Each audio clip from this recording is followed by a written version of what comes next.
Hello, very beautiful community. Now, let me know if you can see and hear me, and then we will proceed. It's lovely to be with you. We're going to be talking about everything that's happening in our world in light of our need to make sense of things and not freak out. Hello, hello, hello.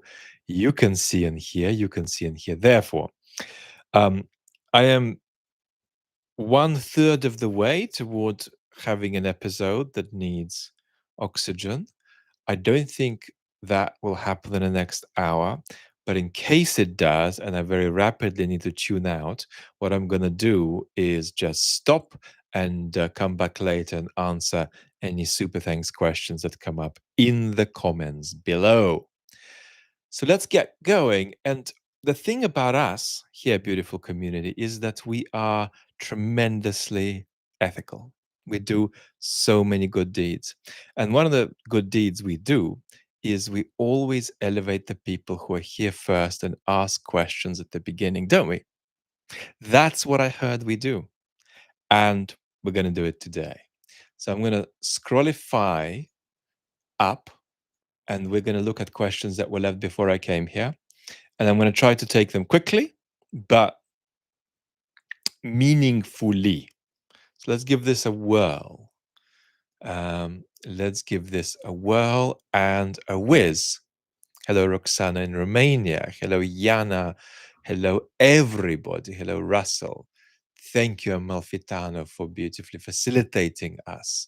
Hello, Daniel. Hello, Naomi. Hello, David. Hello, everybody. Okay, let's rock and roll. Otago.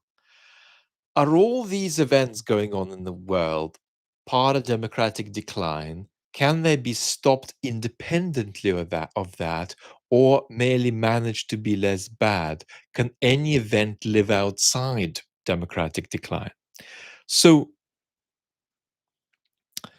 thank you, David. By the way, we're going to get to super thanks in about 20 minutes because we're going to just answer the straight questions that were left at the beginning. Now,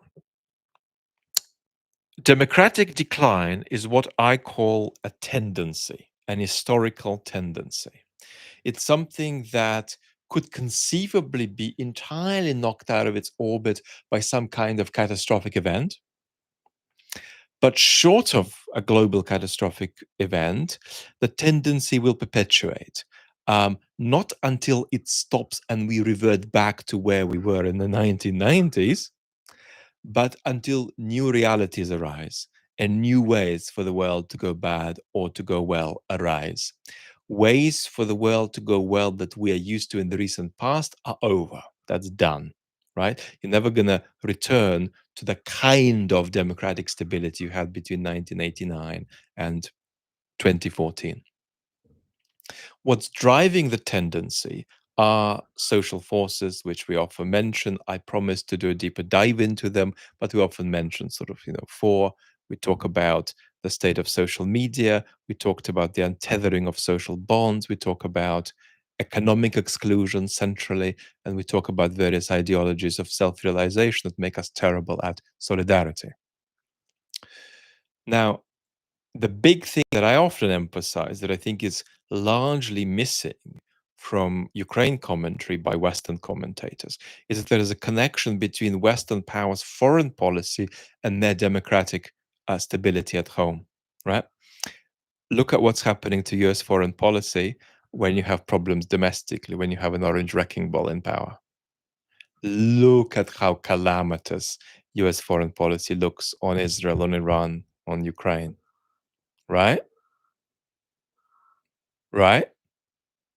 So you cannot have strategic action on the foreign stage without having a degree of democratic strength at home.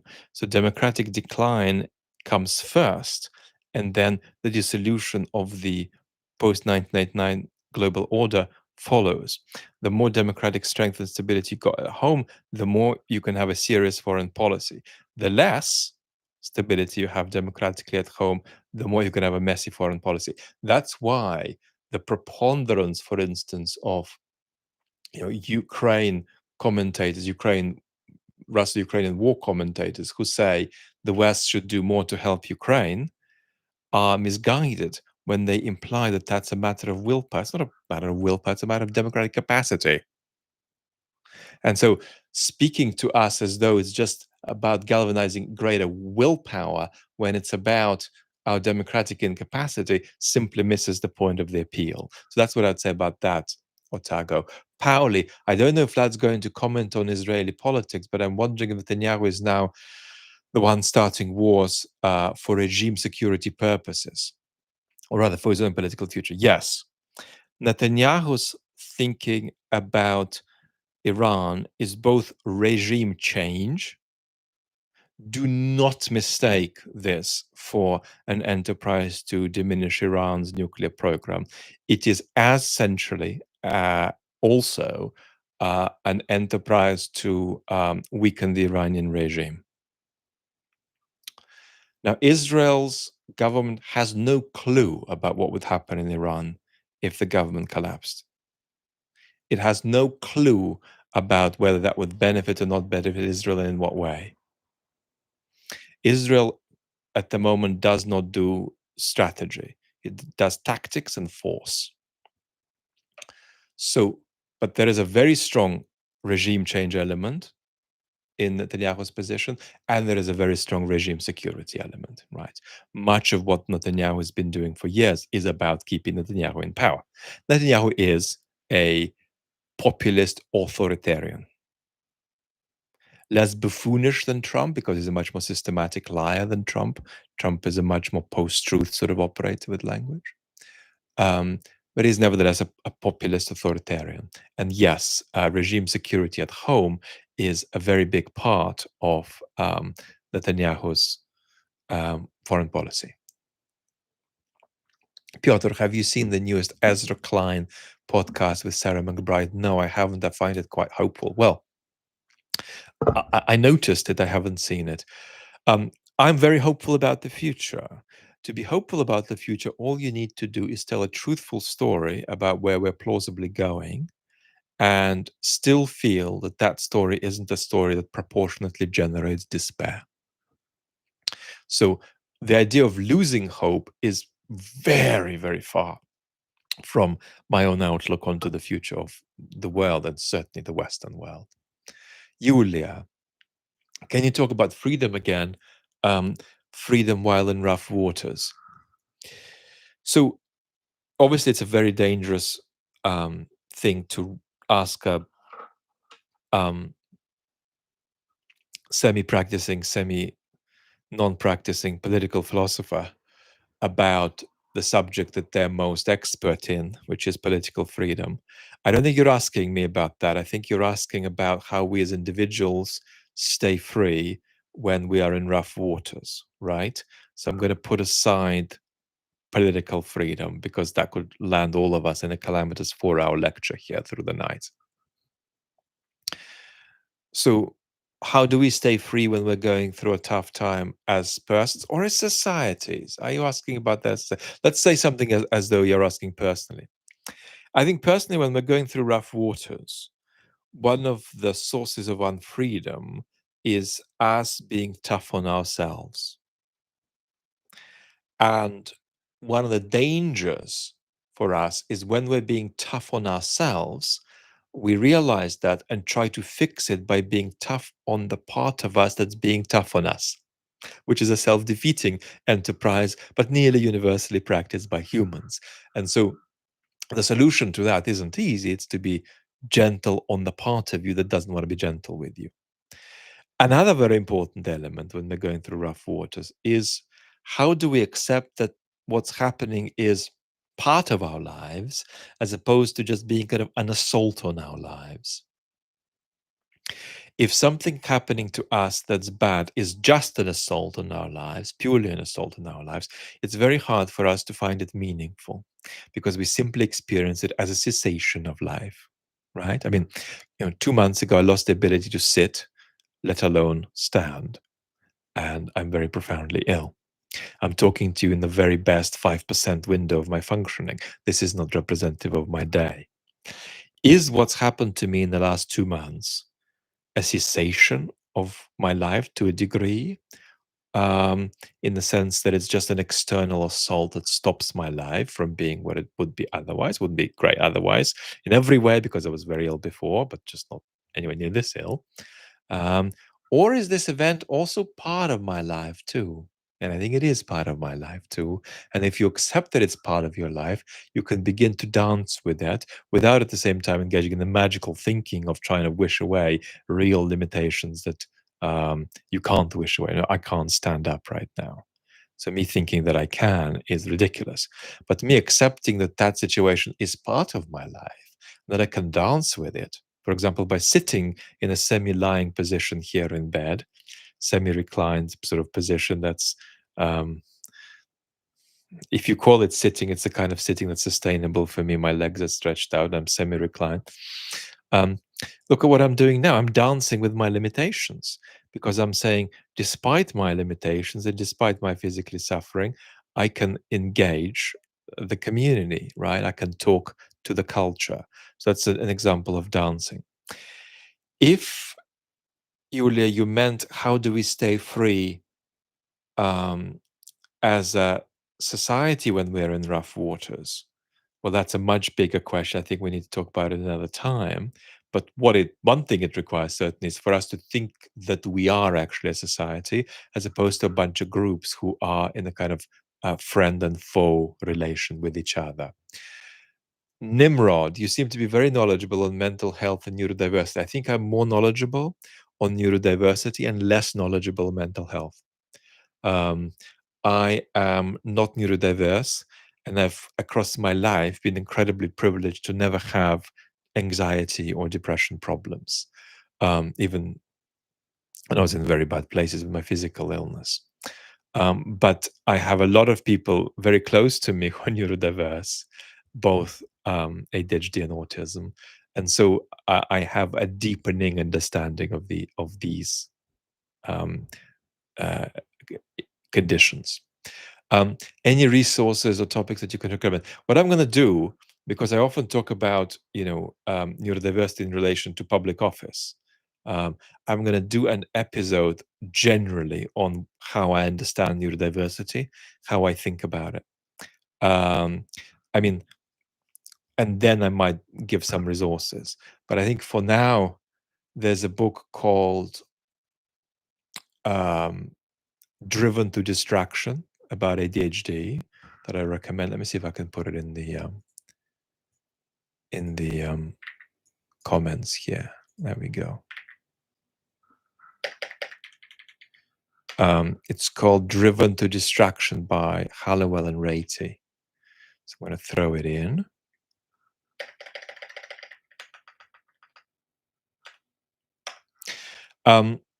Autism is harder because one of the things that we are very, very bad at in our society is understanding autism in girls. We have a much better collective understanding of autism in men, but we have an absolute cultural catastrophe because there are so many autistic women in our society, and we are shockingly bad at it, including in the medical system. So if you send people to see a psychiatrist, the psychiatrist will often simply misdiagnose a woman or a girl and fail to recognize that they're autistic. So we have a real problem, a real kind of sex divide there. So we're going to talk about that in more detail. Dr. Tough Guy, could you do a brief analysis of Chopin? Yes, let's do a 45-minute analysis of Chopin. No, we can make a 2-minute comment though. Brendel rarely performed Chopin's music, and Gould did not like Chopin at all. I'm a total buffoon when it comes to music. I'd love your thoughts. 2 minutes, and then for more, bachum, bachum. Vlad Wexler music channel on YouTube. It's empty, but bachum. Classical music lovers, go there. Not classical music lovers, don't go there. It's not for you. We're going to be here together. Ba bum ba bum. move over there for more of that. We're going to do it even within the limitations of my current health condition. I'm just passionate about starting that. Chopin is a great composer, and you can't deny that. Arguably, Chopin's greatest composition are the 24 preludes. There is an extraordinary recording of them by Alfred Cortot from 1933. Alfred Cortot's 1933 recording of the Chopin preludes is one of the greatest cultural items available to Western civilization today. It's probably more culturally important than Picasso's Guernica. It's an extraordinarily important thing, this recording. What's remarkable about it is the extraordinary demonstration of characterization by Cortot, because it's a piece that sustained itself by presenting a set of radically different moods, atmospheres, and characters, which change in succession. And you need to start the next prelude by immediately recognizing that it's a totally different personality than what came before. Cortot does that. How good is this piece compared to the very greatest pieces out there? Well, it's the 24 preludes are better than most of Beethoven's piano sonatas, even though all of Beethoven's piano sonatas are great masterpieces. So Chopin is a very important composer. What's unique about Chopin is it is a composer for the piano. He's essentially the only composer who basically wrote for the piano. In the hands of all the other composers, the piano is a way of realizing the polyphonic range of sound. It's there to represent other instruments, string instruments, the human voice. Piano mimics the full range of instrumental expression in the hands of other composers. For Chopin, piano tends to be a pianistic enterprise, which is why historically there was this pattern whereby you were either a Chopin specialist or you played everything else. Now we've let that go. Alfred Brendel never played Chopin much except early on in his career, and there is a set of Chopin recordings from the early Brendel phase from the 60s. And one of them, Alfred, who died a couple of days ago, liked very much, Opus 22. When I asked Imogen Cooper, the wonderful Schubert specialist, how she encountered Alfred over 50 years ago, she said she heard him play here in London, and one half of the performance was Schubert and the other half was Chopin. She said she wasn't taken by the Chopin because she found it extra stylistic. But she was so taken by Schubert that she walked up to Alfred later and said, I won't be able to live unless you teach me. And he agreed that he would. Enough music, more music. Vlad Vex, the music channel. Now, have we done it? No. Vova from Ukraine.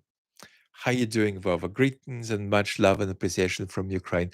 I know you don't normally comment on Ukrainian internal issues, but I struggle deeply with supporting my loved one who wants to continue speaking Russian despite the social pressure not to.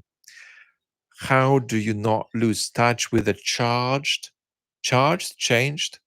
mobilized? Don't know what you mean by charged society that you belong to on the one hand, but whose views also hurt you on the other hand.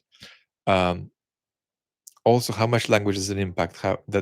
How much impact does language have in society?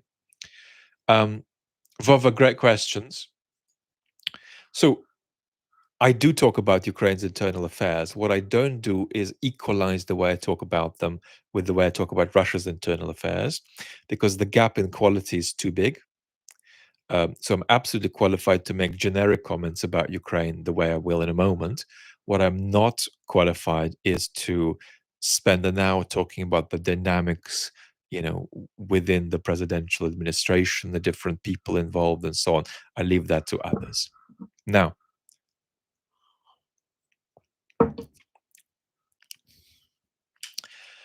Ukraine is under a lot of pressure, right? It's being terrorized by an unbounded imperialistic neighbor. So you've got to acknowledge that. And that allows you to be somewhat gentle, um, uh, allows you to be somewhat gentle on all the political forces and on citizens in Ukraine. So you've got to have that empathy, right? Put yourself in the position of a country that's being terrorized by a very unbounded neighbor, and which depends for self-defense on the political will of precarious, Western powers. So having said that, some distinctions are available. First, if you're a Ukrainian citizen, you can obviously ask the question, is something being done because it's good for the people in power to keep their power? Or is it being done because it helps us win the war and it helps us rescue a semblance of a possibly stable future economically, civically, politically, culturally, demographically?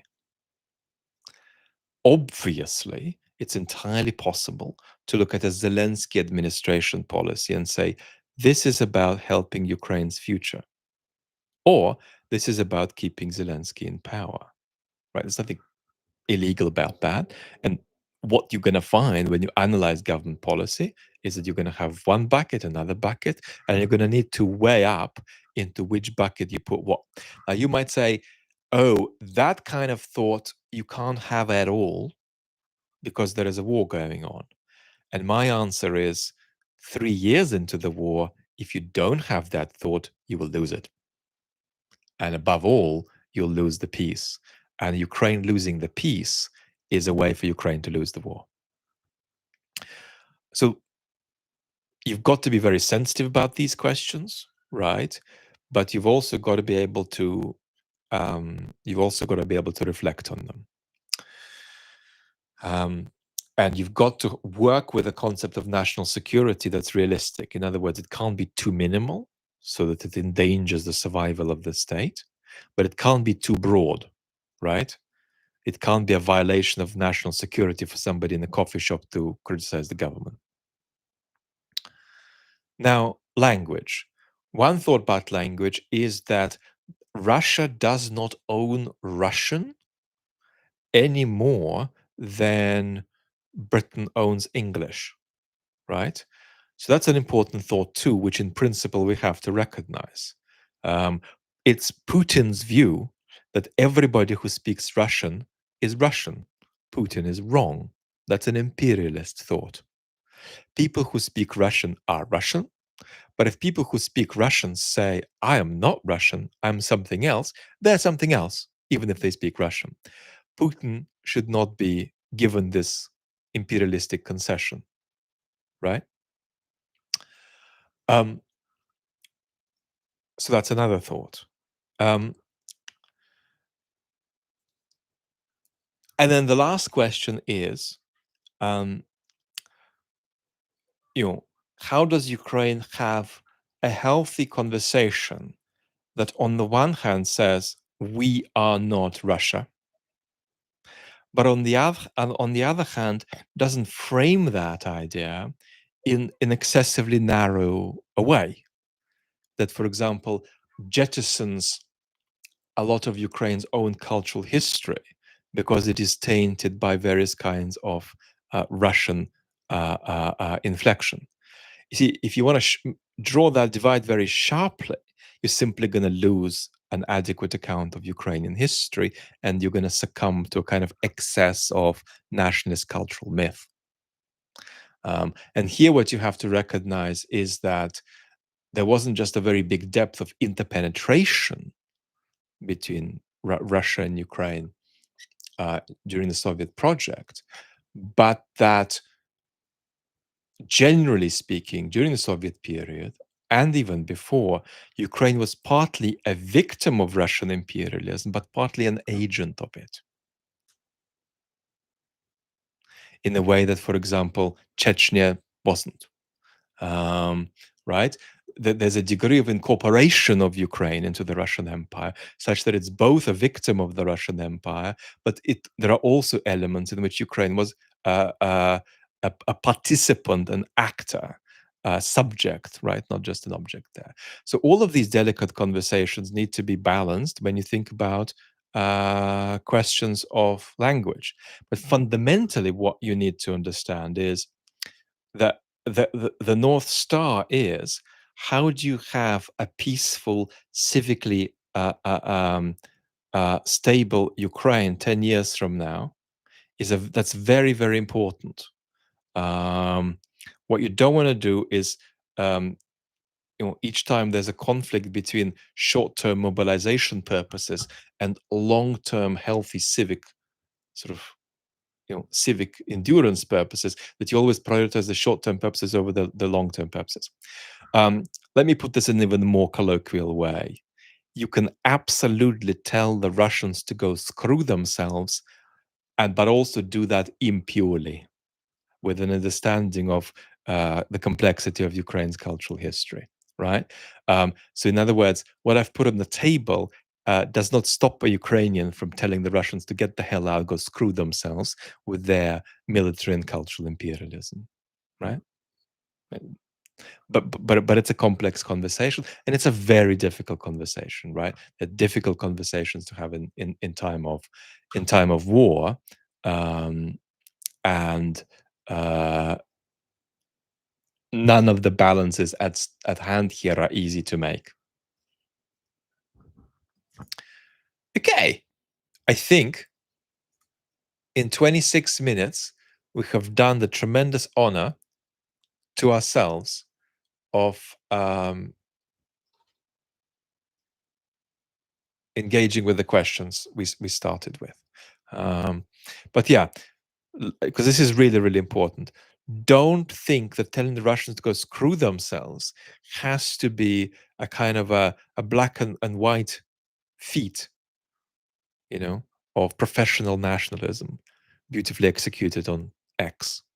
Um, you can recognize complexity and then also say, screw you to the invader. Now, let's have a quick look at the super thanks.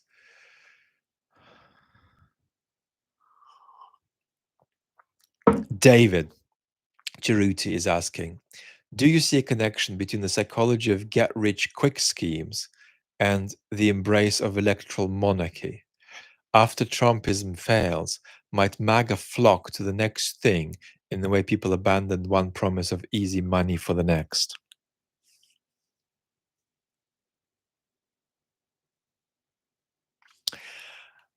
Yes, but we need to specify what the connection is. Now, where I strongly reject the leftist view is when it comes to categorizing Mitt Romney and Donald Trump in the same basket. It's all some kind of oligarchic, free marketeer, authoritarian calamity. No, they're very different politics. But what I would say is that a certain kind of political and cultural neoliberalism risks, without itself being authoritarian, causing authoritarianism into existence.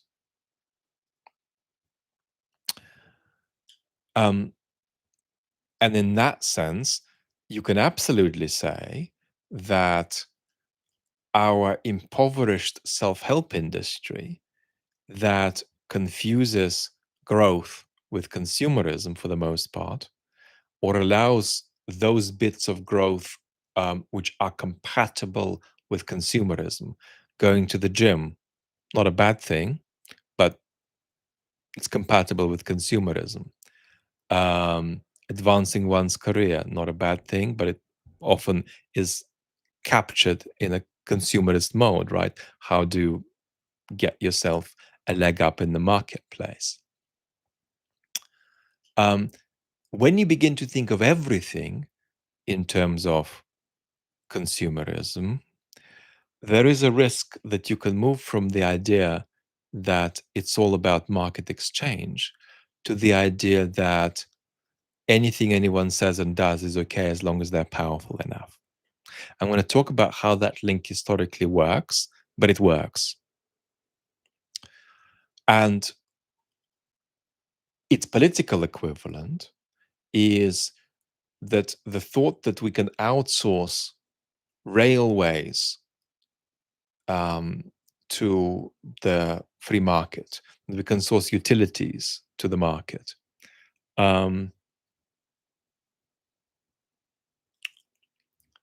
That thought, unless these policies are done for good reason, note, for me, neoliberalism is not about prioritizing the market. Prioritizing the market can be fine. It's about prioritizing the market thoughtlessly. Right? Neoliberalism is a magical emphasis on the primacy of the market. That in politics does have a tendency to lead to authoritarian politics. It doesn't have to, but there's a strong structured in potential. How much that potential is a danger depends on historical circumstances. Right now, it's a big danger. 20 years ago, it wasn't as big a danger. So what happens is that intellectually, the move is, oh yes,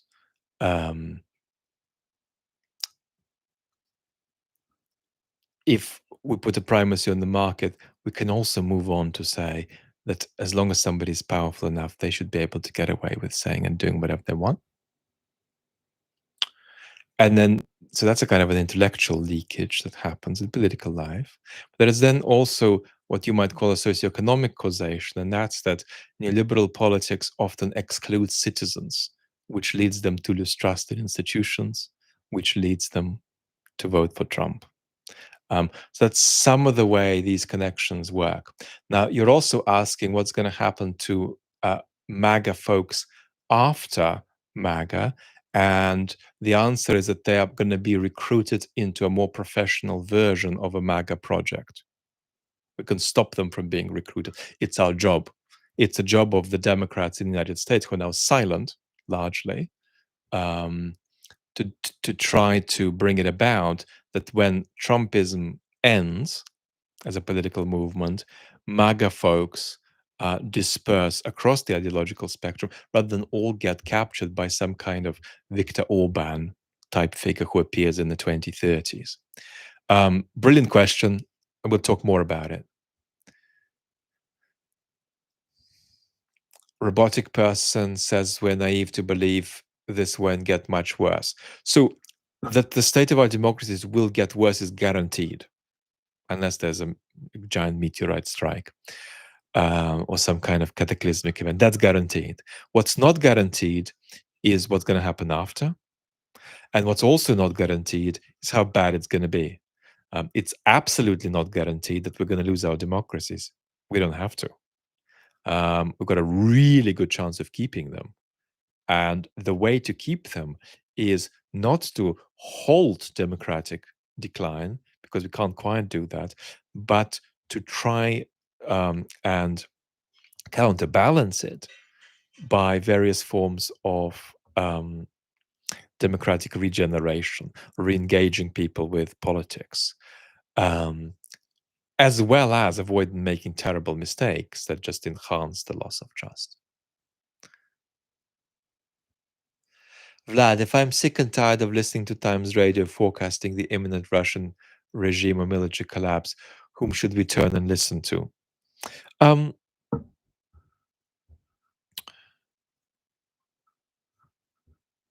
I think that there's a danger for me in that question, because if I start listing people, I'm just going to miss out 70% of the people I admire and just list 30% of them.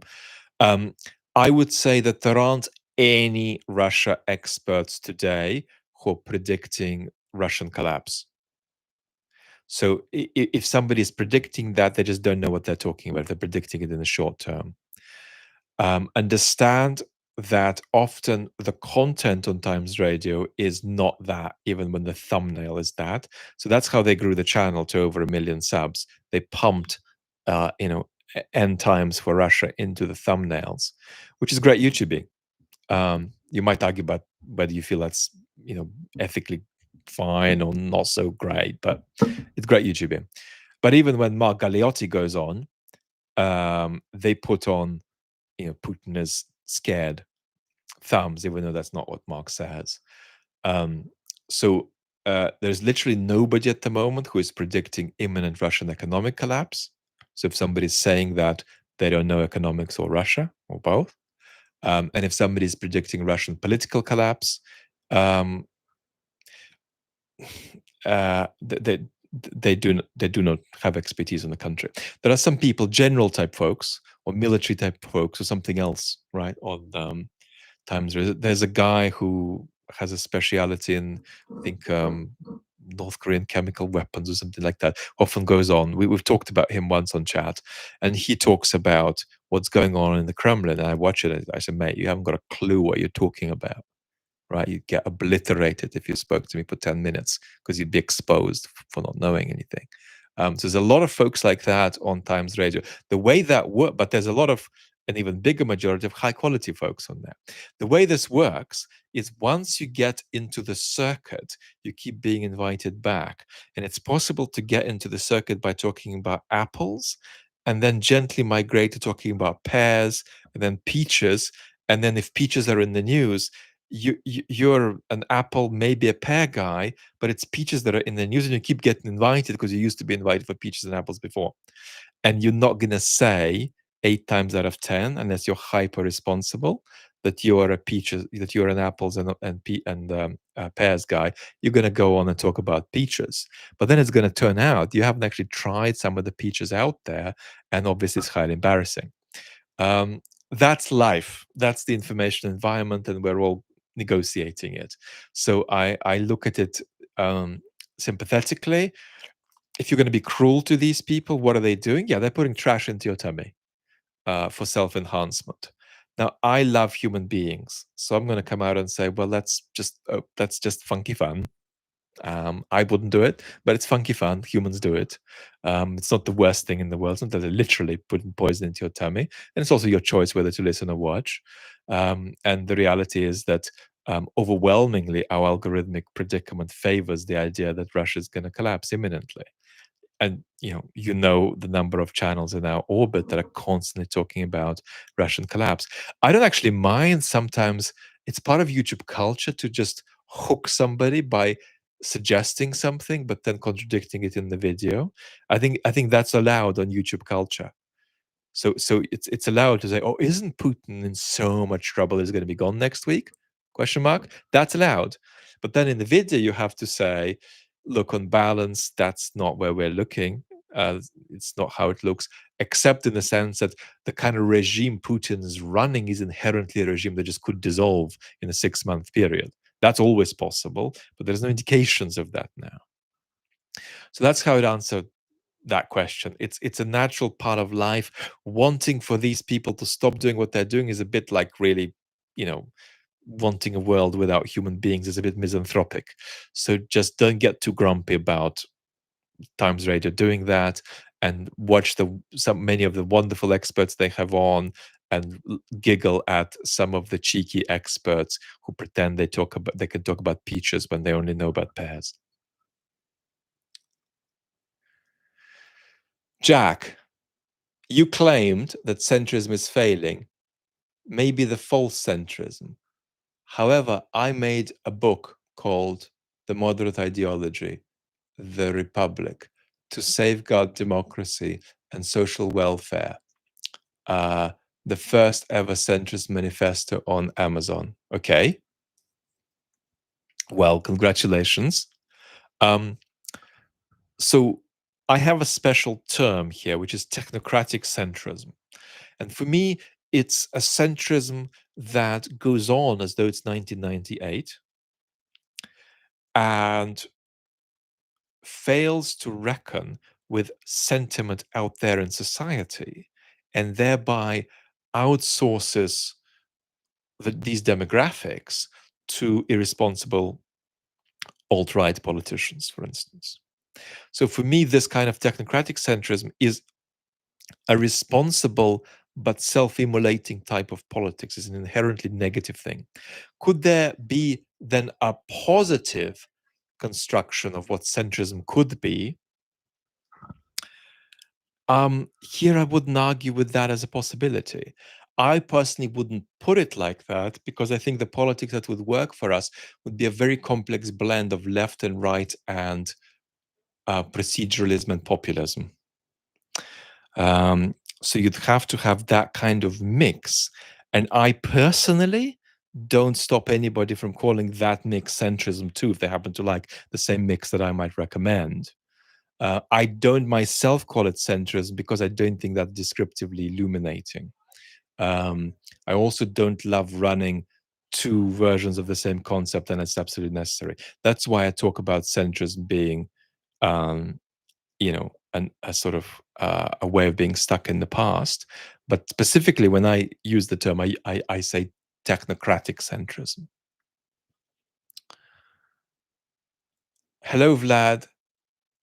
Hello, Chuck. This is the first time I've had a chance to watch one of your live streams. Love your content. Stay strong, stay awesome. You too, stay strong or become strong if you're not. Get strong if you're not, and stay awesome. Suzanne, thank you. World Cat.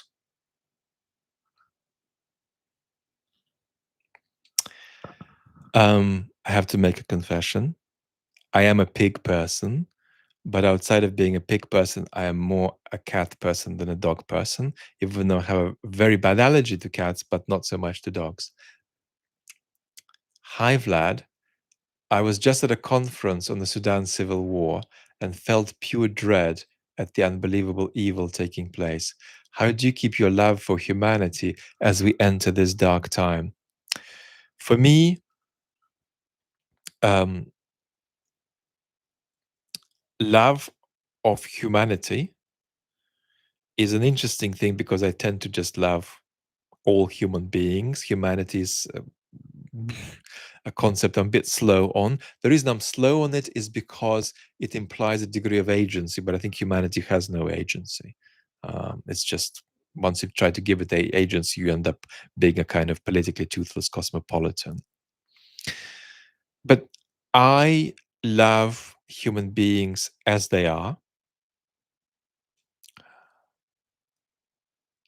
while at the same time trying to bring in barren politics that we, at a minimum, minimize the worst things that humans do to one another as much as we possibly can, and also preserve the good things that we've got. That's very important for me, but it's secondary to the first aim, and develop good things that we don't yet have, but we can attain. But when I say I love human beings, I love us as we are, not as we might be in some kind of alternate world if we were slightly different creatures living on a slightly different planet.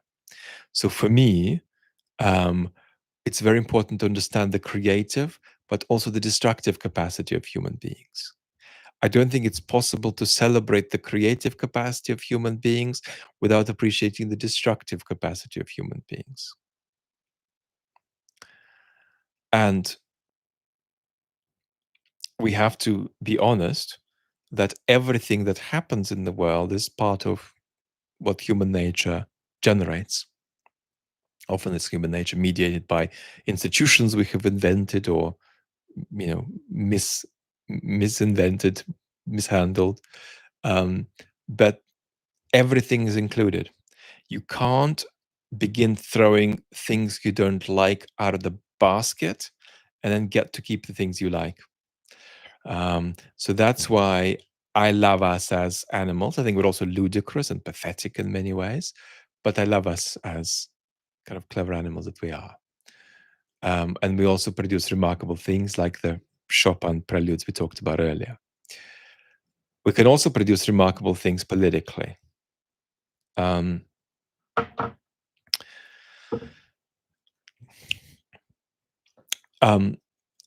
Then arises a question, how do you reckon with all the terrible things going on in the world at the same time? And the answer to that is, I'm going to make a slight transition at this point to oxygen. The answer to that is you can't take on everything that's going on in the world. You just can't do it. If you try to take on more than 10% of it, you would be overwhelmed. Which is why I am slow on people who go too far with, oh, if you're saying this about that conflict, why are you not consistent about it?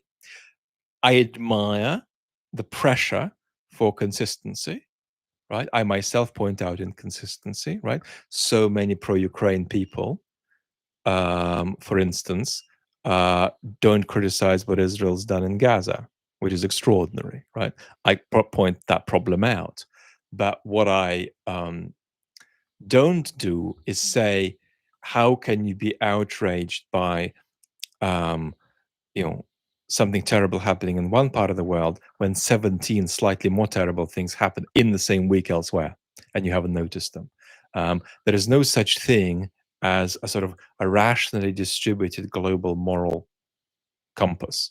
Aspiring for that doesn't make sense. What you should aspire for is to engage with the world in a way that takes your attention to where it is right for your attention to go, right? Hopefully that'll mean that you engage with some bits of the world appropriately, but it'll mean you can't take on others.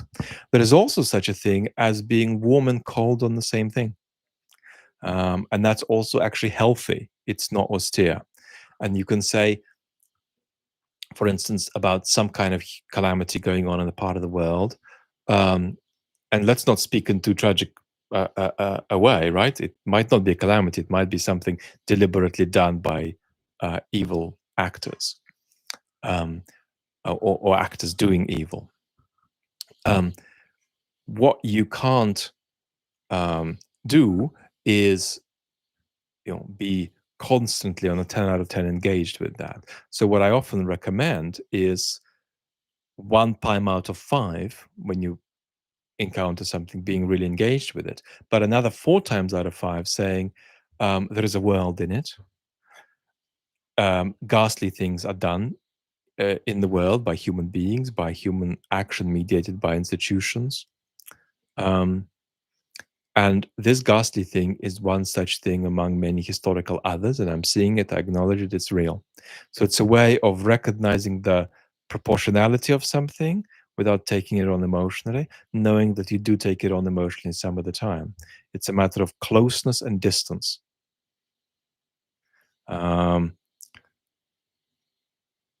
blend of intellect and emotion, not just one or the other.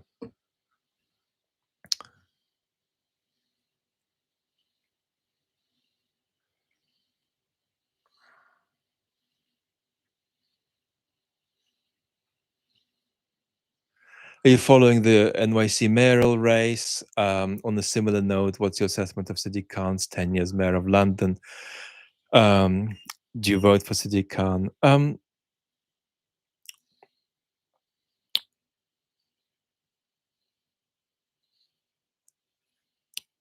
One of the big issues that's coming up right now is that politicians running local races are asked to comment on global issues. And my recommendation is to take that down to a minimum, especially as a mayor of a city isn't able to solve the problem in the Middle East, right? So I don't necessarily need them to make extensive comment about it. That's one observation I'd make. A second observation I'd make is about different degrees of power that different mayors have. Mayors in different parts of the world, or maybe a different label for that post, have very different degrees of power. They have very different budgets. They have very different capacities, very different responsibilities. And we often put them all into the same pot across the globe. That's often the case, and we need to make these differentiations.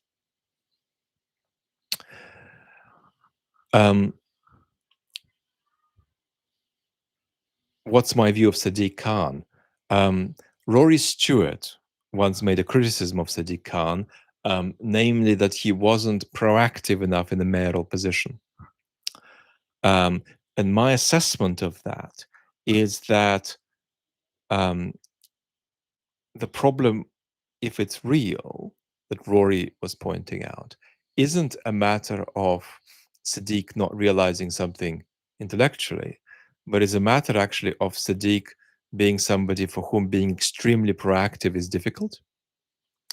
And in the context of that being the case for Sadiq, he's been spectacularly proactive. So it's a case of what's easy for some is difficult for others, and what's difficult for some is easy for others. And that is to do, in my view, with a certain kind of mental health history that Sadiq has, that he often talks about in public. You have plenty of people in public life for whom being extremely proactive is something that their mental health makes difficult. And in that context, Sadiq Khan is superhumanly proactive.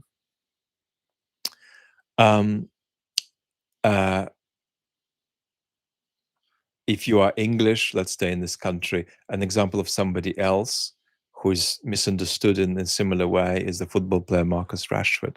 People often think he's spoiled and blah, blah, blah. But Marcus Rashford finds it very difficult to be proactive, which is why he failed to realize his talent at Manchester United. I am not a Sadiq Khan supporter. I'm obviously going to support him on some issues. And I can obviously be very proud that I have a Muslim mayor where I am. But I'm also very conscious of the extraordinary degree of hatred and derision directed towards Sadiq Khan, and the fact that it's not safe for him to walk down the street. And that's a reflection of the profound crisis of trust that we have in our society. There's some remarks. If I continue that, say more things in a for and against camp. But basically, that is my position for now.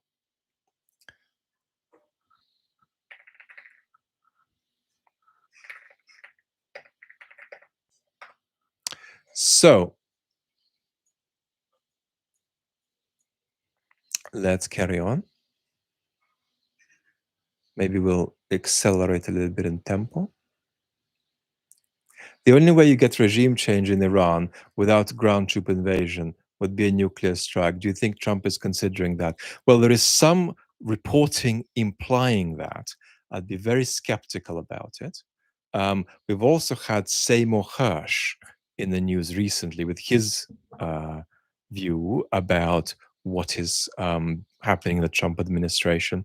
What I'd say about Seymour Hersh is that his brilliance is connected with his flaws intellectually too. And that's because of his neurodiversities, funnily enough, back to what we were talking about above.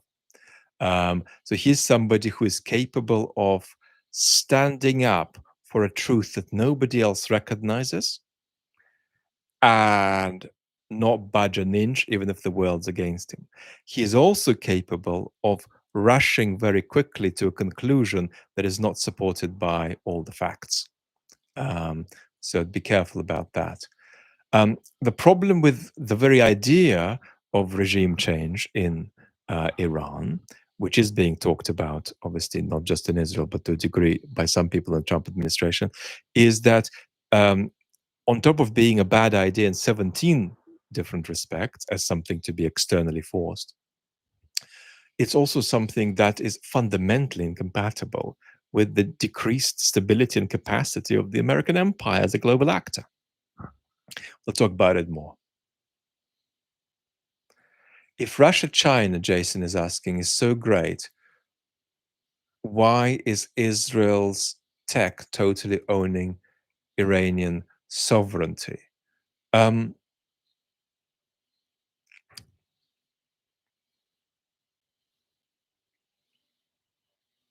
I think that that's a true fact, and then a generalization tied to it that it doesn't support, even though the fact remains true.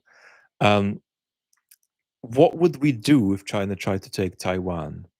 What would the United States do about it? What could the United States do to stop it? How optimistic or pessimistic are you about US capacity there relative to China's enterprise?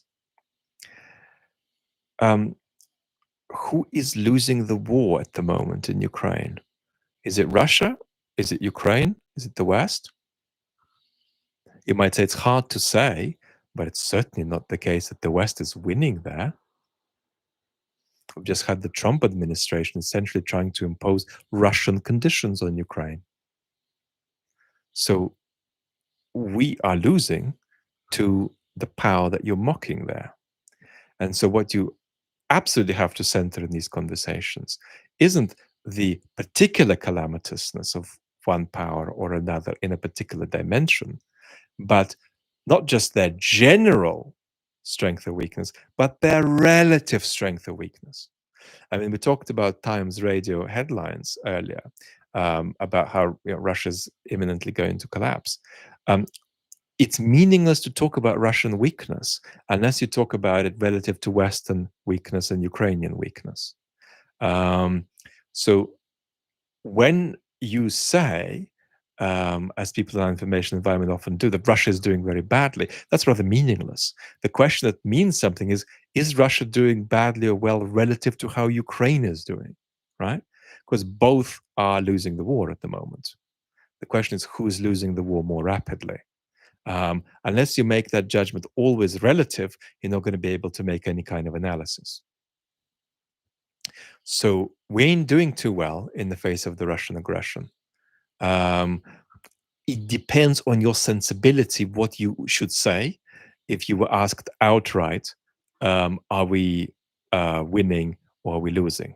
I would tend to say that we're probably closer to losing to Russia than winning at the moment, right? The extraordinary farce happening at the presidential level in the United States does not make for a great case for US strength versus Chinese weakness. So the problem with your question is a true fact, right? But an under-supported implication tied to it.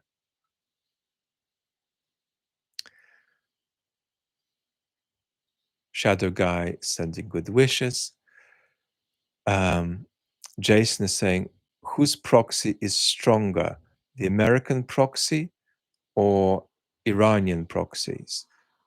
How is this Hamas and Hezbollah doing right now? So very badly, right? I mean, Iran has had an absolute collapse of its regional proxy and militia systems. And over and above that collapse, which is terrible for that regime, we're also seeing spectacular types of insufficiency and incapacity militarily that Iran is showing. So, all of that is true. And again, when you made that claim in your original question, you were absolutely right. What doesn't follow from that is that we can kick the butt of the Russians and the Chinese easily as the West. We are nowhere near as good as we would like to be.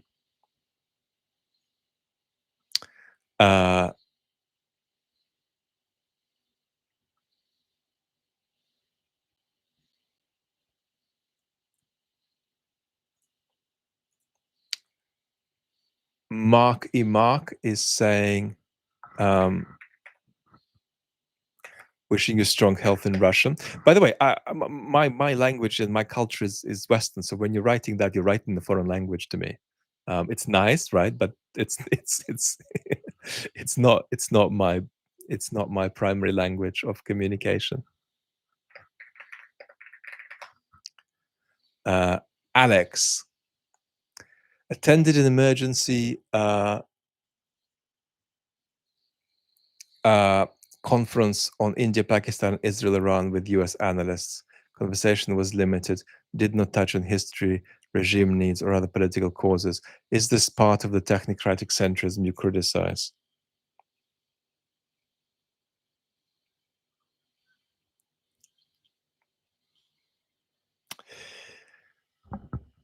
If you felt, Alex, that conversation was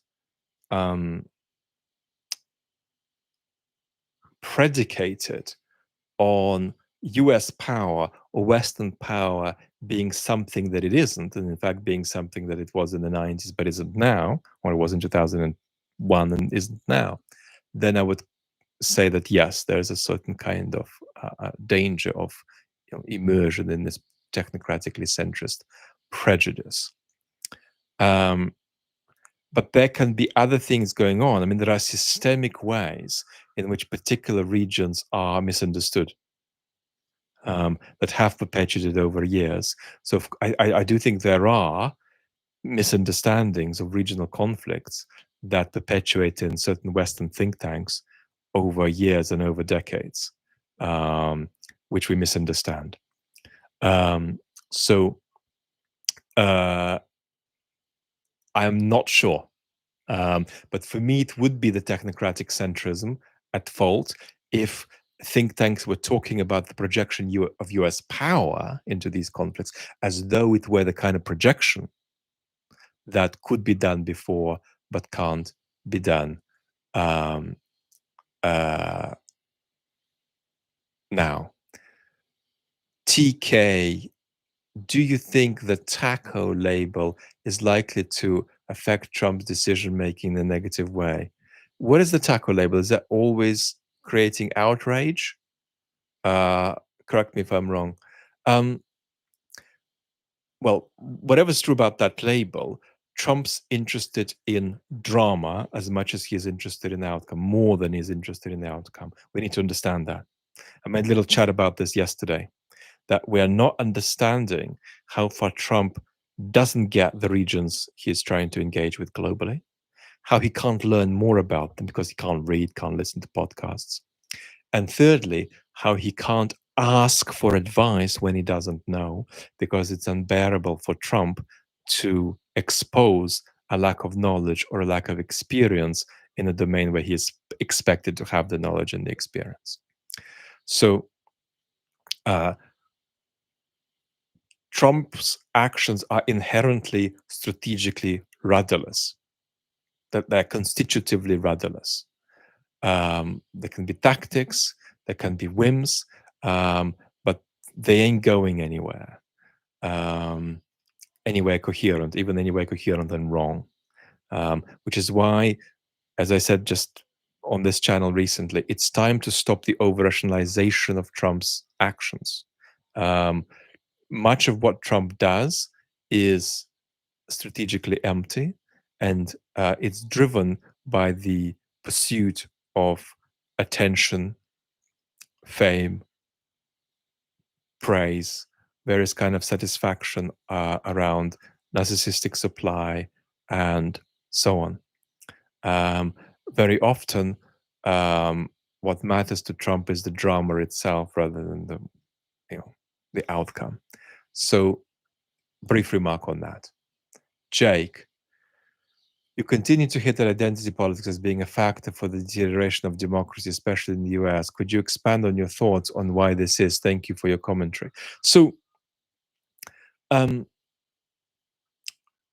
have, in some videos, elaborated in detail what I take hyper-identity politics to be. Let me briefly mention some of the ingredients.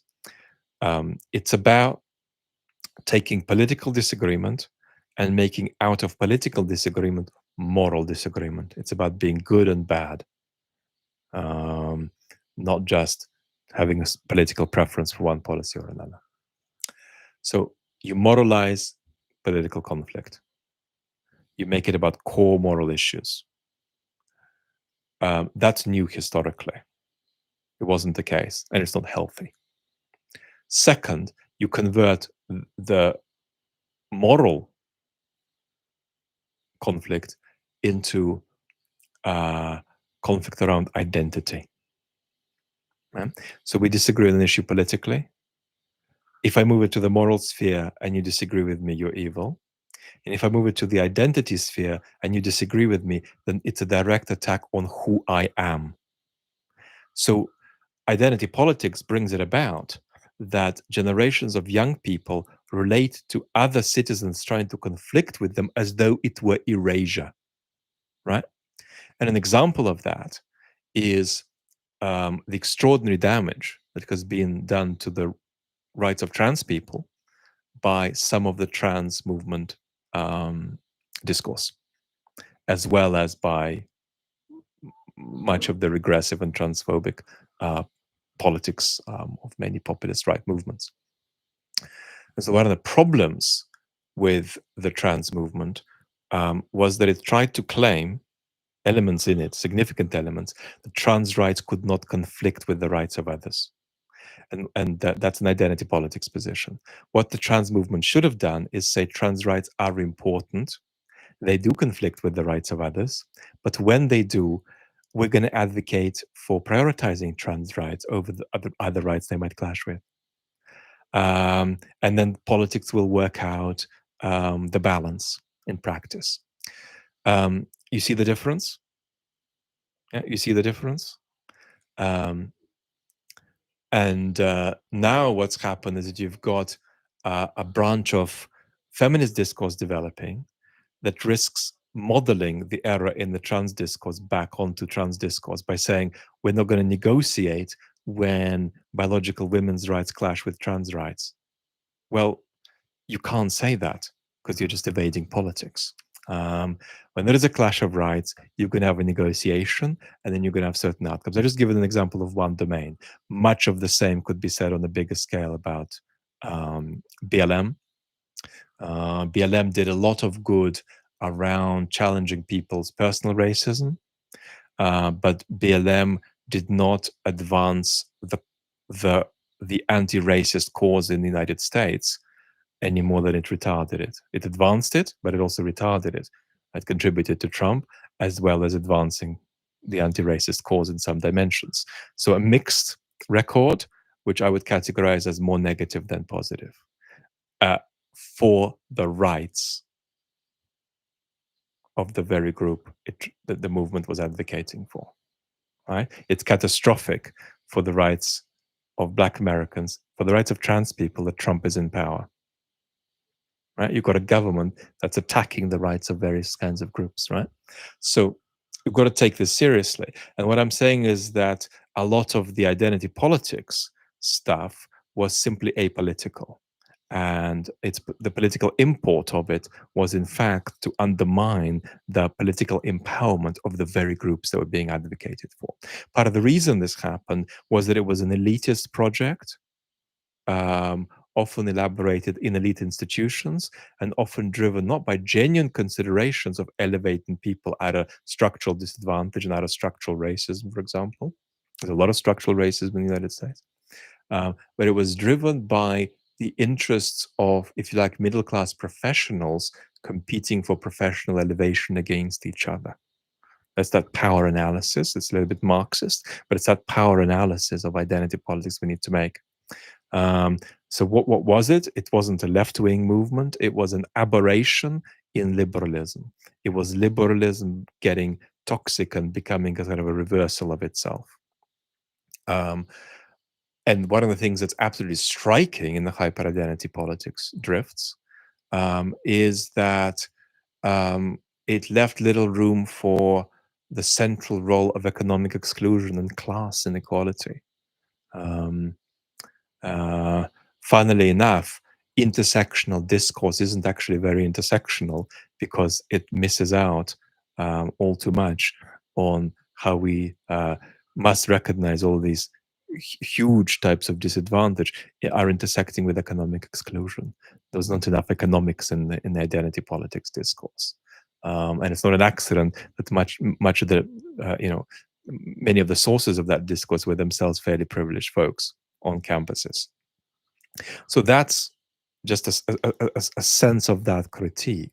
Let me emphasize again that here I don't want to speak for all of us, but let me say for myself, we absolutely reject the disgraceful politicization of both BLM and trans rights by folks like Jordan Peterson, right? That's not where we're going.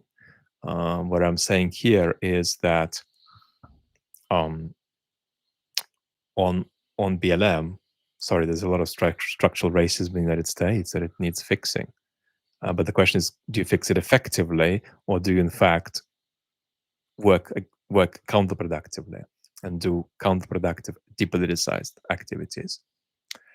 And again, with trans rights, having criticized trans discourse, now let me make this very clear.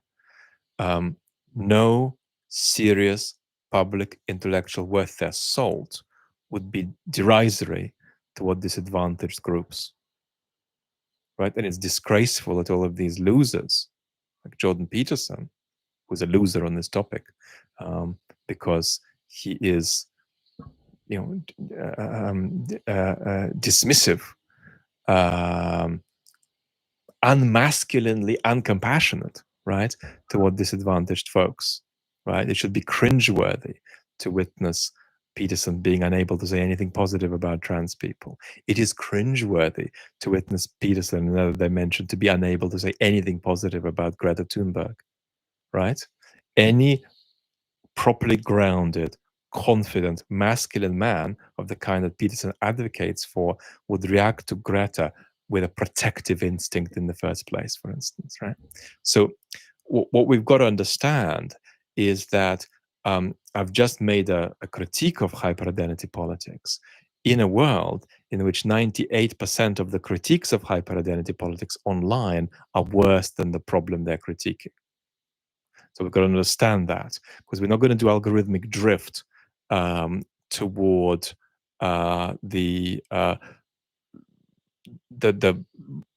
X intellectual dark web ecosphere here. We're not going to go there.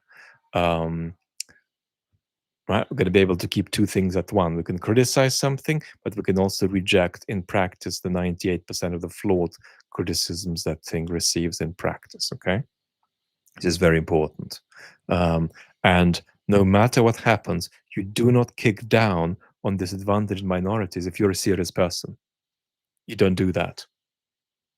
It's extraordinary, right, that is what we're witnessing constantly from these supposedly strong and tough masculine content creators who are crying like babies all the time and can't, direct their attention in an elevating and protective way toward anybody except perhaps the groups that they want to elevate, which is, let's say, heterosexual men. But even that group, they're not elevating well. They're giving men who are really in crisis, there's genuinely a crisis of men, but they're giving men not the skills to become wolves, but the skills to put on a good wolf costume while remaining a sheep. And a wolf costume and being a wolf, this is not a conversation about being aggressive or being sort of destructive. I mean the wolf analogy here in an empowering, constructive, positive sense, right? The wolf says there's a vulnerable minority there that is advantage. I'm going to elevate them rather than using them for my discourse purposes, just kicking them and so on. Enough.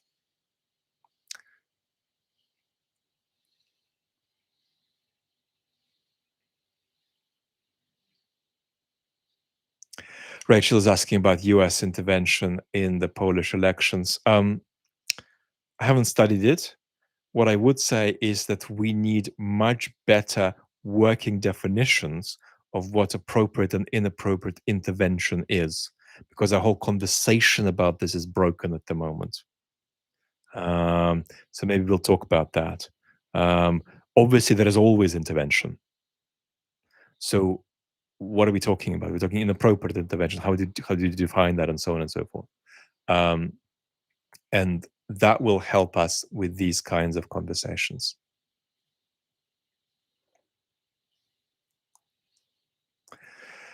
Philip C is asking me about AI and how it influence democracy, and if an optimistic case can be made where it increases welfare. I think plenty of optimistic cases can be made, but plenty of pessimistic cases can be made too, I'm afraid. Um, uh, the idea that human beings are able to control technologies they generate is one of the biggest historical illusions. The only way to bring it about that we can do this is to have something like a world government. We'll never have that. The closest thing we can do to this is bring it about that even political enemies share on a global stage a common purpose around how to handle AI. But this is a conversation for another time, and we'll get to it. Marky Mark, thank you. Let's take some questions. Ollie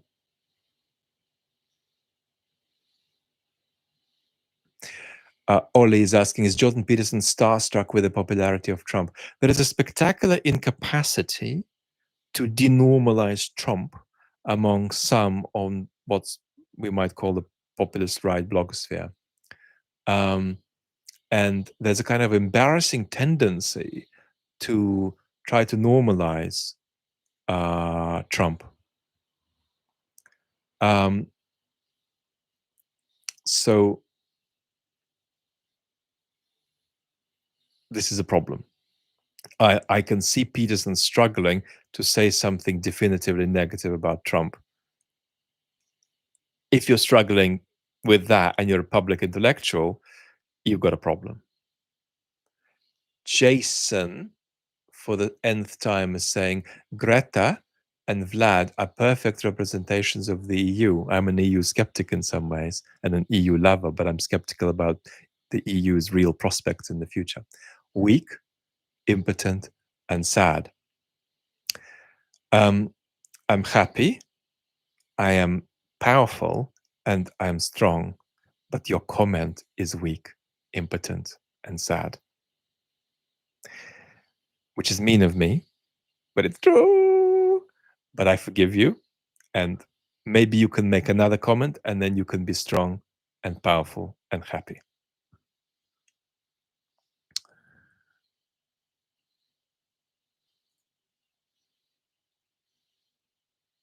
Any thoughts on the new Krasnov theory? There is no theory that has any evidence behind it whereby Trump is a Russian agent or a Russian asset. If Trump's a Russian asset, he, in reality, then he is a Russian asset in the sense that he is in a dependent relationship with Vladimir Putin because of his narcissistic personality disorder and is inadvertently peddling various Russian agendas. If that's your definition, then we could have a positive answer to that question. But if your definition is actually positively working for the Russians, then that's a sort of a ludicrous resistance liberal conspiracy theory, as bad as the MAGA conspiracy theories, right? Some people in this community buy into it. Or half buy into it. And I encourage people to not be too tough on others if they buy into it for sort of entertainment purposes and giggle. But if you seriously believe Trump's working for the Kremlin, then your capacity to make sense of politics needs improvement.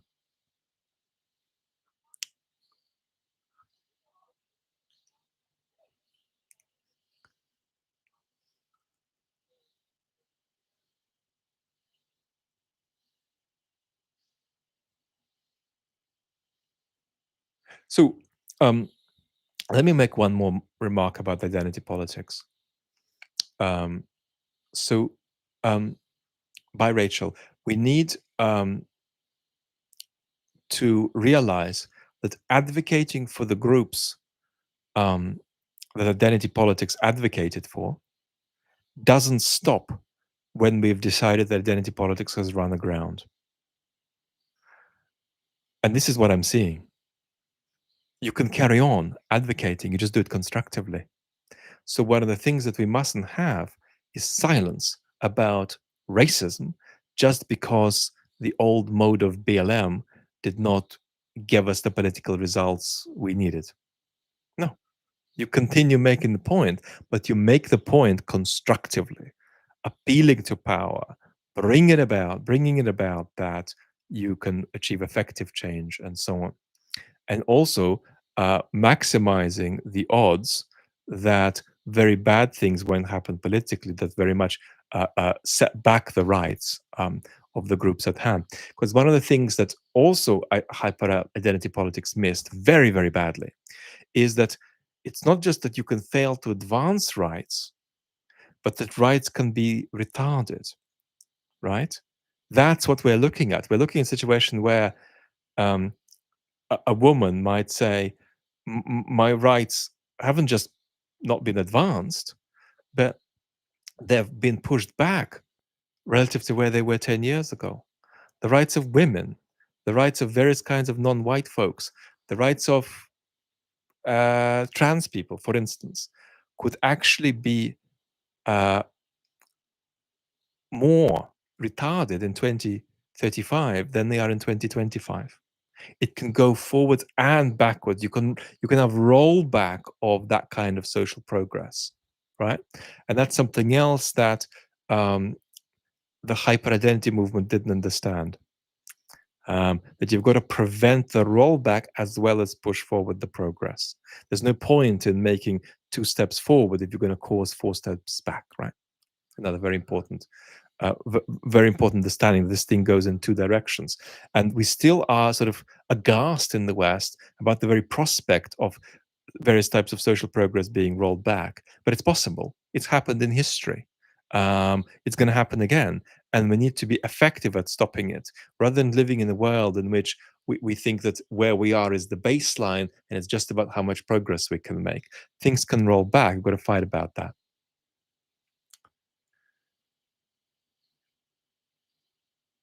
Oh, Trump always chickens out. Um, mm, yeah, he'll hate that. Tacos, Trump always chickens out. I'm sorry. He looked exasperated when asked about it as a pop culture label. I thought so. Yes, Trump hates looking weak. Absolutely. And much of what's happening around Israel, Iran in Trump's head is how do I not look weak? Because Bibi has done something I didn't want him to do. And now that he's done it, it kind of looks like he's powerful. I'm going to try to line up behind him and take some credit. And then I don't know what's going to happen next. So I'm just going to try to make sure I bring it about. I don't look weak. Absolutely. Um, that that uh, is a psychological problem for Trump. But that doesn't mean that using that tool against him is automatically a winning cause. I suppose in private it would be effective, potentially, to make the argument to Trump if he wants to do something destructive, that that's the chicken path, and that the big and powerful and strong path is the other path. So you could conceivably exploit that.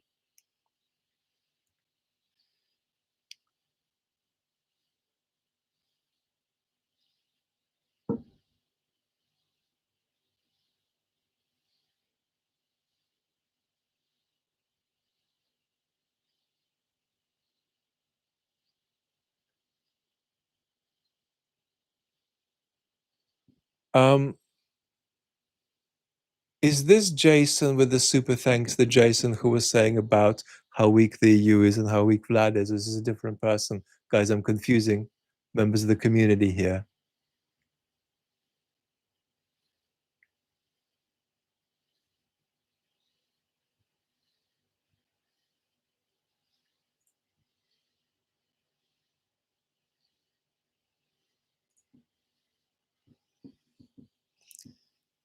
Yeah, let me know about that. Bill, thank you. Hussein is saying, is it possible that in the next elections in Russia, the voter turnout becomes so low that it breaks Putin's spirit and he dials down his imperial ambitions even by 10%? We know he cares about that. No. The reality is that Putin is concerned about war fatigue in Russia. It's one of his biggest challenges today. The population is just not on board with um, war enthusiasm as much as he would like it to be. The depoliticized blob are happy to outsource this enterprise to Putin, do whatever you want with it, but don't bring us into it. That's the 50-60% of the Russian population. Moreover, um, being pro versus being anti-war is not a very important social um, uh, chasm in Russian society. It is um, for a minority of people who are pro-war and a minority of people who are anti-war. The anti-war people think this is like an absolute apocalyptic calamity, which is the view that I recommend. The pro-war people want the war, but for the depoliticized blob in the middle, being for and against this thing that's going on there isn't a central, a central source of sort of conflict or division. So Putin would like the depoliticized blob to wake up a bit, but not too much. It's balancing politicization with depoliticization. But overall, yes, what I've called historically depoliticized blob is suffering from an absence of war enthusiasm of the kind that Putin's struggling with. And he will need to do something about this, I think, but we'll have a separate conversation on that.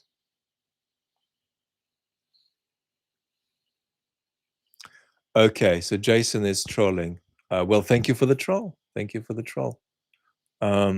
Again, when you say, though, Jason,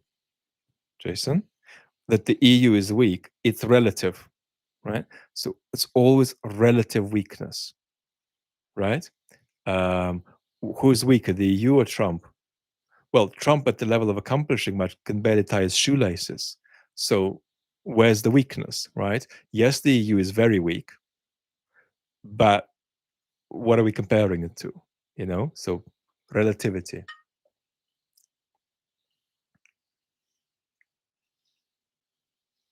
And I am weak at the moment because I can't sit and walk, so I couldn't participate in the Olympics or go to the cafe.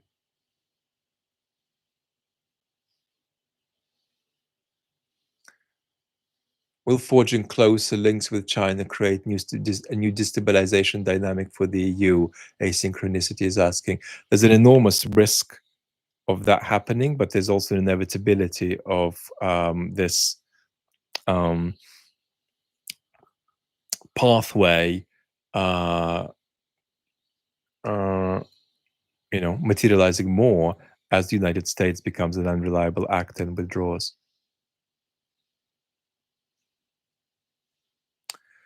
Mark, my children are half Russian and small part Iranian. How do I teach them good lessons of history when the leaders of these countries have successfully ruled by might as right rather than demonstrating anything of value? Well, A, you distinguish the politics from the people, and B, if the people have cultural problems, you talk to your children about that, right? So I'm a big fan of actually being critical of cultures. What I'm not a big fan of is the current situation we find ourselves in, whereby we either are sort of prone to fascistized, racist remarks about other cultures, like the Russians are some kind of horde emanating from the East, right? I mean, literally, public intellectuals have said that, which is obviously deeply humiliating as a statement about any culture. So we oscillate between kind of fascistized racism and a postmodern thought that all cultures are equal in all respects. Well, they're not. Obviously, German music is better than Tongan music. Sorry, right? Obviously, French cuisine is better than Moldovan cuisine. Sorry. So we can make generalizations about cultures in certain respects, right? Obviously, there are going to be respects in which Russian culture is better than West European culture, because any culture is going to be better than any other culture in some respects. Obviously, Russian culture is sick and has huge problems, right? We can talk about that. I mentioned one problem earlier, unboundariness. Russian culture has a deep pathology with unboundariness, with taking other people's stuff. That's manifested not just in Ukraine, it's manifesting by Russians relate to each other. If you're powerful enough to take somebody's shit, you can take it because anybody else would if they had the same power privilege. Well, no, they wouldn't.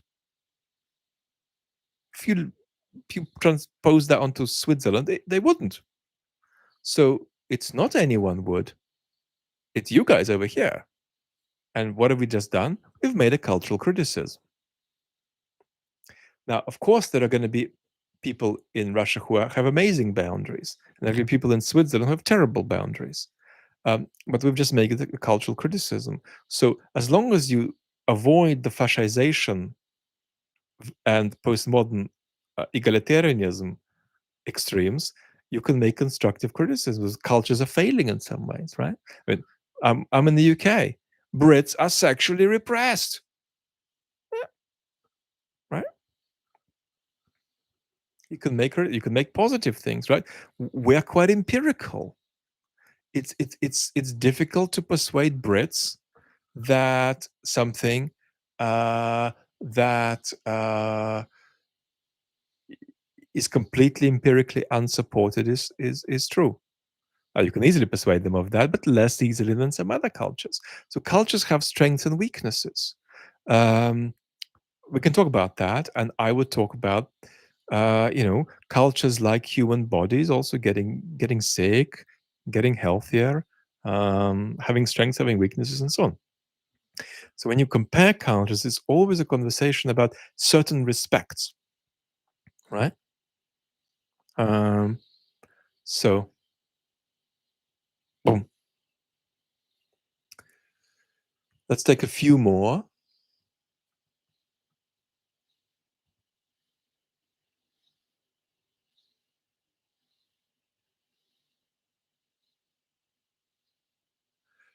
We're saying, in regard to economics and disenfranchisement, what do you think policies of democratizing the workplace as a way to fight depoliticization in society and to equalize wealth better away from the rich? Yeah, I like that.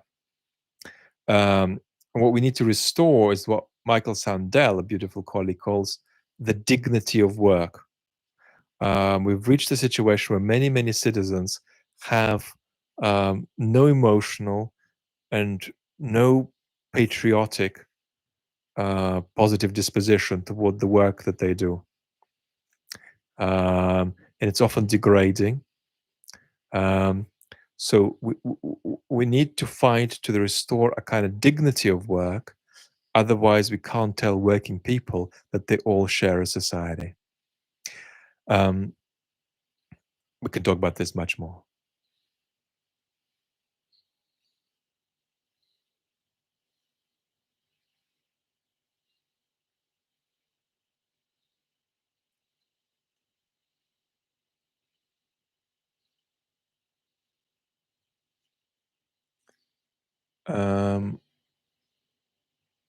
Is too lazy trying to ask a question? Somebody called too lazy trying to ask a question and being demanded if that I answer? Well, why don't I have a go?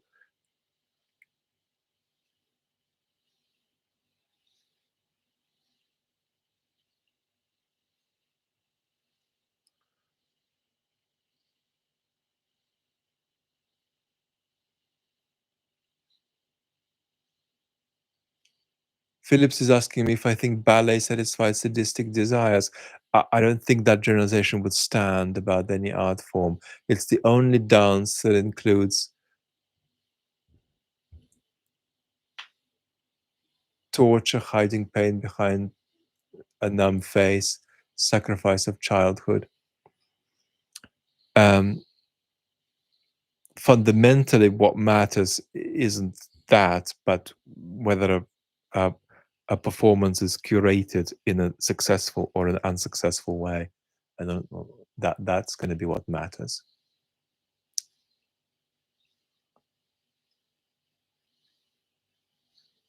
Um, George is asking me about my prediction for the midterms. In part, that just depends on what the Dems do, and they're not doing enough at the moment, but they should be able to do more.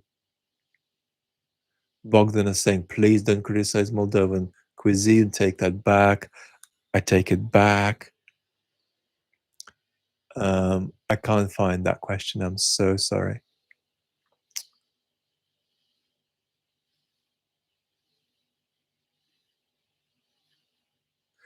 Who is the closest to having a positive vision for the future to propagate?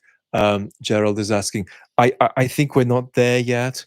Certainly in the American context, I'm not yet seeing it. It would require a multi-dimensional ideological presentation, left and right things brought together, and require a very healthy blend of pro-institutional but also populist discourse. I want to do a video where we construct a version of a constructive politician who could still be successful in the current age of distrust. And it's like threading something through a needle, but we can do it. Christoph is asking, am I still available for my one-on-one consultations? Yes, I have an infinitesimal number that I'm doing, and I've just begun to do them again, obviously from bed and in very, very tiny quantities. Get in touch with Vlad is the email if you're interested in that.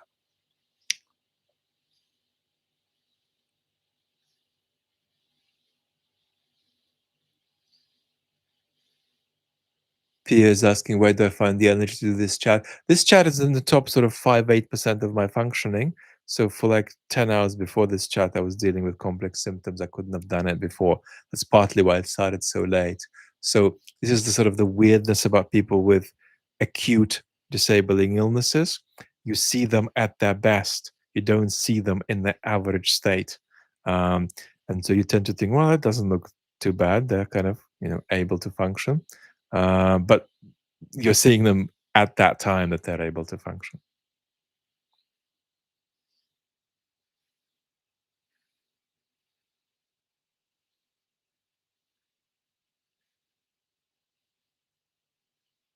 Can you team up with Mark Galeotti again? He's my favorite. Nick says, yeah, I just need to drop Mark a message and I'm sure Mark will come, but I am probably not well enough yet to have long one-on-one conversations regularly. We've done so few lives recently, partly for that reason. We've done a few more, but of course, Mark and I, health allowing, will do something virtually, if not in person.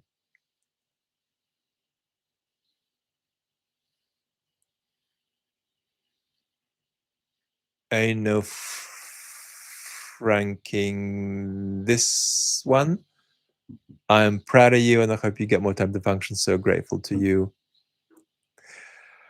Matthias, do you think the Russian expansionist ambitions are unlimited and only kept in check by military and political realities? So the stuff about Russia taking, Paris and London is nonsense, even in principle, because Russia has no proprietorial ambitions at all on Western Europe. But if you ask what's the outermost limit of Russia's ambitions, whereby Russia doesn't want to own and control that territory entirely, but it wants to have a sphere of influence there, I would say all of Eastern Europe. Putin would even fantasize about getting his Germany back, maybe on a particularly wild, feverish day of imperial frenzy. But yeah, so they would say that here's how they'd really put it in the Kremlin. They wouldn't say Poland is ours. They'd rather say Poland is not ours, but America has much less business being there than we do. So it's about making sure that America gets out of Poland. There's no reason for Poland to be in NATO. It's a kind of an egregious form of imperial overreach that has to kind of be historically rebalanced at some point. And so what they're really saying is it's not okay for East European countries to join Western alliances because they see that as a form of Western imperialist expansion. So that's a proprietorial claim they do have on basically all of Eastern Europe, but it doesn't expand to Western Europe. And in Eastern Europe, it doesn't extend to these things being absorbed into Russia. Even Ukraine, Putin does not want to be absorbed into Russia, he just wants political control over Ukraine. If Putin could have done the coup in Ukraine without an invasion, he would have done it without an invasion. But he couldn't do it even with an invasion.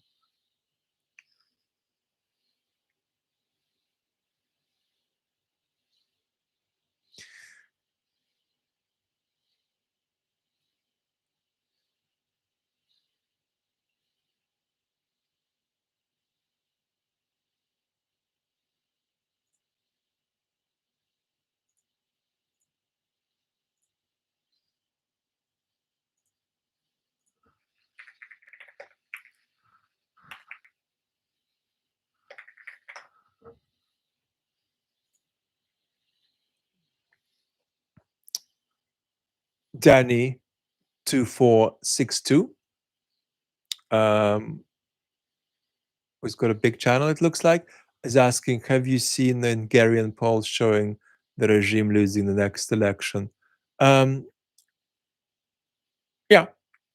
But the situation is really tough. Hungary is many, many years into an asphyxiation of various kinds of even playing fields that you need to compete effectively against those who have acquired power. And that's the sort of thing we're trying to prevent happening in the West. Our courts being muzzled, our media being muzzled, so on and so forth.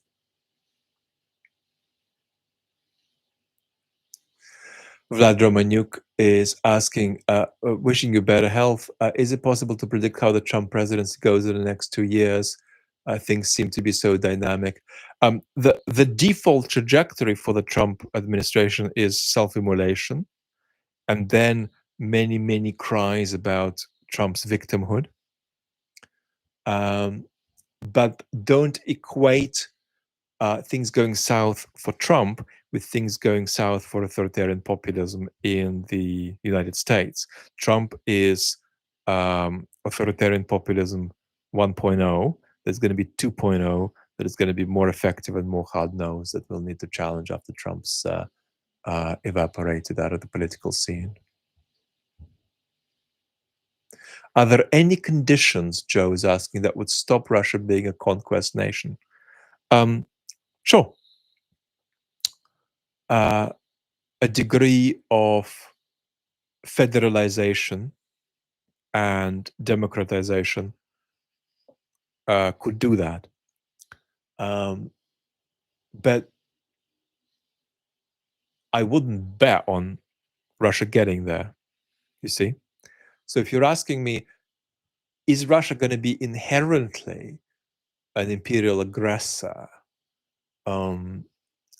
so long as it sustains itself as an entity, as a unity? We did a video on the prospects of Russian disintegration a while ago. As long as it sustains itself as that, it will always be an imperial aggressor, some people argue. That doesn't follow. It doesn't have to be so. But at the same time, I wouldn't bet on Russia stopping being an imperial aggressor in the near future. Hello, Yvonne. Well, we're winding down, aren't we? And also, there's something else to say about that. Russia's imperialism is self-destructive. So the more it does it, the more it'll get to a situation where it can't do it anymore. Or the more dramatically it practices it, let's put it like this, the more it risks getting to a place where it can't practice it anymore because of cataclysmically bad events domestically.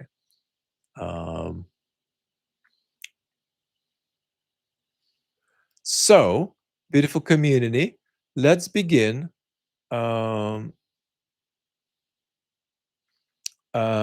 winding down. Got Ewan here. Much love, much love back at you. Sending good health from NYC. I'd love to know how you're feeling about the pressure to comment on current events as an artist or writer, and whether you can separate politics from art. Oh gosh, Ewan, I've got your text, by the way. I'm going to reply. Thank you so much, and I've got your book. Congratulations on it. I think it's difficult for me because I'm a political commentator. If you're asking me, what do I think of, I don't know, the great Alfred Brendel, who died a couple of days ago, talking about Brexit, I don't necessarily think that that follows. I don't think that an artist necessarily has a responsibility to comment on political affairs directly. It simply depends. It simply depends. One very bad downside of it is that it can undermine your audience's relationship with your art, especially in a polarized age. I think that it's very important to understand what kind of artist you are. And on that depends whether you comment or not. And on that depends the kind of commitment you show. There is no generalization here as ever with these questions, right? You, and there's no kind of moral philosophy answer here that you have a responsibility, you've got to go ahead and do it, or it's okay. It's neither okay nor not okay in general. It's a specific thing. So let's take an extreme example. Is it okay for a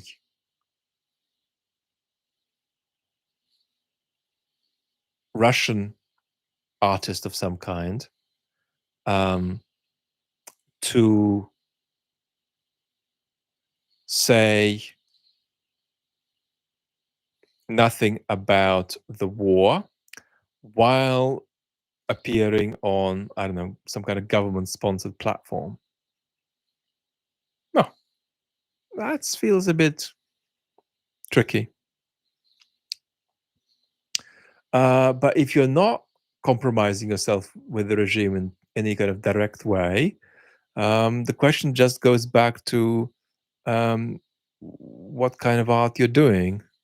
I'll give you an interesting example. Imagine that you're a documentarian, filmmaker, and you are making films about what it's like to live in Russia, in rural Russia, let's say in 2025. I think that if you've made some kind of comprehensive documentary about that, but the war is completely out of that picture, something is missing. You've actually not captured the social reality you've tried to capture. You've left a part of it out to avoid bad things happening to you. Now that might be sort of understandable, but it's a limitation, right, of your practice as a documentarian, for example. Let's say you are a painter. Let's say your painting is abstract. Should you speak out? Should you not? It completely depends. It completely depends on the kind of person you are, on the kind of painter that you are. Let's jump back into the American context. Let's say you're an abstract painter in New York. It may be okay to not speak about politics. If you have a public profile, however, there are some things you shouldn't do. One thing you shouldn't do is normalize irresponsible power. You shouldn't speak on the one hand, on the other hand, about, Trump versus some kind of, responsible politician as an alternative.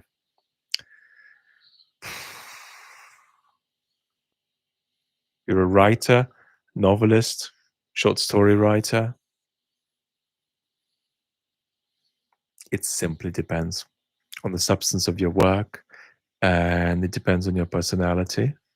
So the mistake there would be not doing something that it is absolutely right for you to do, as long as it's safe enough.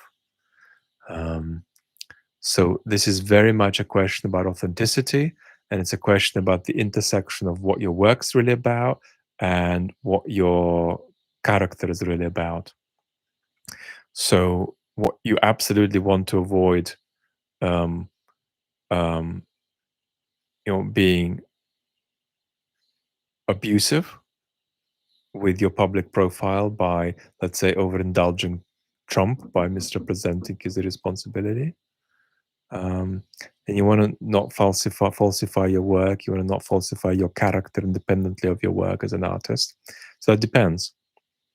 For some artists, it may be right to go so far that it undermines their work. For others, it may not be. There are also then certain professions that tend to be better at commenting on politics, and certain other professions that tend to be less good, or professions that have structural strengths and structural flaws talking about politics. So, for instance, it may be that certain writers or visual artists may have a risk of analyzing what's happening politically too much in terms of cultural forces and not enough in terms of sociological and economic forces. Possible. If you're talking about psychologists or psychoanalysts speaking out, they may be stronger on individual psychopathology, but weaker on our relationships mediated by institutions we share. And so they might transpose too much, for instance, conflict in private life, onto their picture of how conflict might work in public life. And that might falsify how conflict works in public life, for instance. But they might also bring us some very interesting insight, too. But the idea that you could sort of compact this into some kind of a Kantian principle, I think that is a non-starter. It's not that some principles are better than others, but that there is no general principle that's going to work in this place.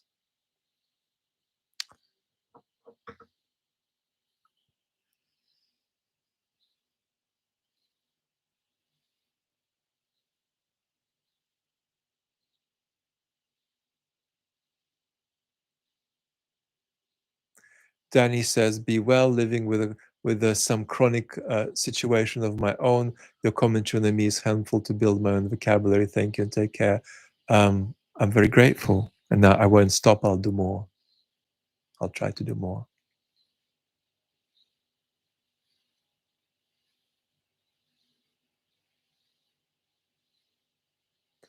Yeah, Ewan, we can talk about it at some point, I'm sure. It's a very important issue, right? The responsibility of the artist, to the point that it is itself a central part of Western civilization that we keep on having a conversation about this issue.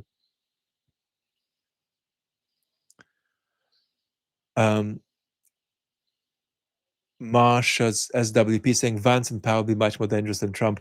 It's possible if Vance were a more hard-nosed version of Trump. And if he were that, then it'd be possible to argue that Vance is post-Trumpist and not a continuation of Trump.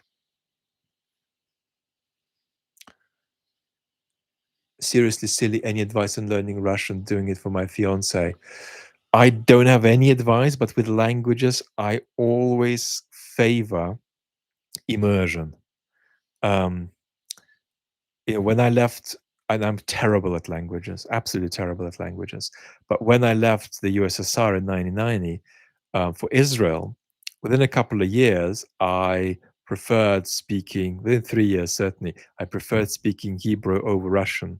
I was more comfortable in Hebrew than in Russian, through immersion. And again, English for me was immersion. When I came to the UK in 1994, I spoke very little English that I learned in Israel with an American accent. By the way, who here will be astonished that there was a Vlad who spoke English with an American accent? But I came to the UK speaking a little bit of Israeli English um, with an American accent at the level of I had some salad and I liked it. I couldn't say I prefer salad to other dishes. That was a bit too complex. So very basic English. There's an American accent. But after a little while, immersion. Now I have the intellectual dimension. So uh, a lot of how I learned English was through reading books and beginning to use words before I knew what they meant. When I first came to the UK, I went to a very rough school for a couple of years. It was specialized in folks who got evicted from other schools for violence. I didn't learn much English there. I kept saying I had some salad and it was nice for like a year. But then I began to learn. Um, and I actually got some Isaiah Berlin books out of got them in a bookshop in the mid 90s, and I read them, and I picked lots of words out of there like unimpeachable and incommensurable, and I began to use them without knowing what they were, and then eventually I found out, and until my English improved, I used um, um, expressions I also learned not just from books but from press conferences of sports people. So I used to watch Michael Schumacher press conferences, and I took some phrases from there before I could speak English.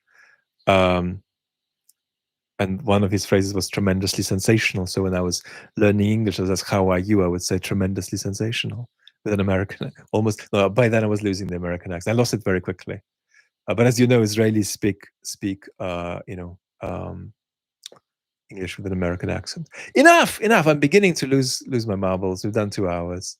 Um, um, Philip is saying he's struggling to see how trust won't be eroded um, with various kinds of pressures building and fiscal pressures, demographic, blah blah blah.